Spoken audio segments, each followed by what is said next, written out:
If you looked purely at the title and are coming in with shock and horror, then let me get this out of the way. My answer is yes and no.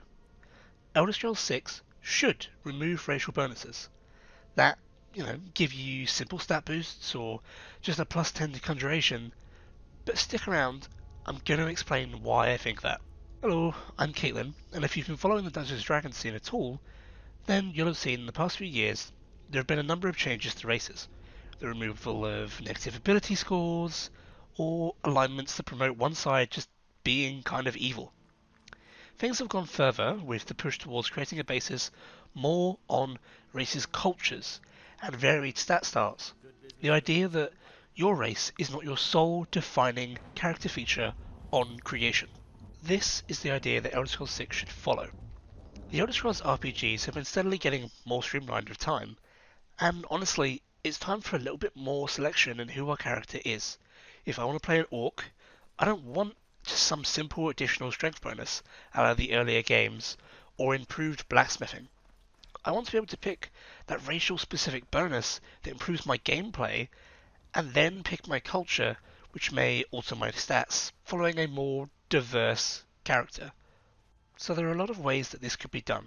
Am I, for example, from an orc stronghold, perhaps giving me access to creating ancestral armor at a smith early on, or bonuses to speaking with other clan orcs? Or maybe I'm a Falmor high elf. I start with the Imperials or Nords having a negative disposition towards me, but the elves have a more positive one in speech. We could go further and state, okay, so I pick my background. I'm an Imperial noble from Cyrodiil. I start with some extra gold to highlight my noble feature, a bonus to speech, or perhaps I just sell things at a better percentage, and I begin with a fairly basic course, nothing that amazing, something that you would generally start with in Skyrim or Oblivion, your very first course. But what if I include a starting job, and that invokes my stat bonuses? I'm an Imperial Noble, with higher starting gold, but I've arrived to enroll in the Mages Guild. I begin outside of the local charter with a letter of recommendation and a starting quest leading me there, presumably after whatever escapades the main quest starts off in, escaping some wrongful imprisonment or whatever the devs decide to throw at us this time. You might be thinking at this point, okay Caitlin, I get it. Starting us with backgrounds to pick from, some sort of culture or job bonus that decides our plus 10 to X stats. Sure, that makes some sense. But I want my race choice to feel like it meant something more than mere cosmetics. I get that, and I'm not advocating for it not to.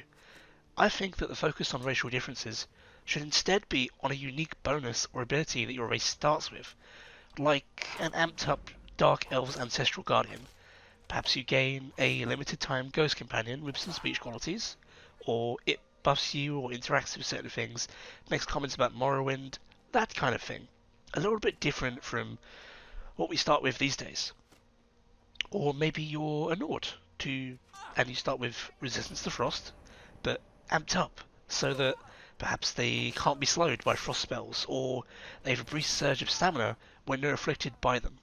Something that really brings out that feeling of they have strength in the cold.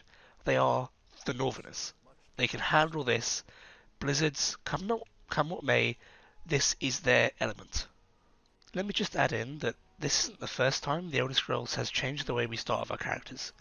It used to be that you did have negative stat starts and certain attributes that were lower based on what race you were and what sex you were. So this really isn't out of the ordinary for Bethesda to change something up for the next Elder Scrolls game.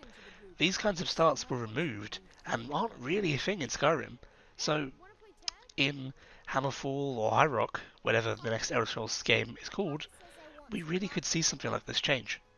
To be concise, what I'm advocating for in the shortest way of saying it is differentiating from simply just being your race and that being kind of the biggest feature of your character. I don't want to feel like I have to be a high elf to be the best kind of mage or a Breton or any of the other races, but I do want feeling like if I pick a high elf, my stats can then be something completely different and not associated with magic. So for example, the route from A to B would be you pick your character, you make your race, you pick a culture or a background, then you get some kind of job like an Oblivion class. So, running it down, you create your character, choose a race that provides a unique bonus spell, ability, or a set of resistances. Then you would choose a background or feature, such as Undercity Dweller, which could provide you a bonus to your lockpicking, or a Nomad that would give you slightly more carry weight, or a starting bow. From there, you would pick a job, and this would provide your starting stats, akin to a class in Oblivion, or you could simply forsake this and make your own, with, for example, a mage giving you higher destruction and conjuration, as opposed to making a cleric, which perhaps granted you higher restoration and one-handed. When it comes down to it, I'm really just advocating for a little bit more RPG choice in one of the best RPGs out there. And I know a lot of people see removing the racial stats to races in Elder Scrolls. No. That can't happen. I get the idea, it's a bit scary, but I really genuinely think that adding a little bit more choice and a kind of almost talent tree of character creation where you could pick a race and have it be completely different without the limitations of X stat starting at this number would be just a better way of making Elder Scrolls characters in the future. I don't think that necessarily this is how it will look in Elder Scrolls 6, but I really hope that Bethesda does something akin to this. But if you disagree or you have another way of doing it, please let me know down below. That's all for now. Thanks for watching. Please give the video a like, and if you want to support me or hear more from me, my socials as well as my Patreon are in the description down below. See you next time.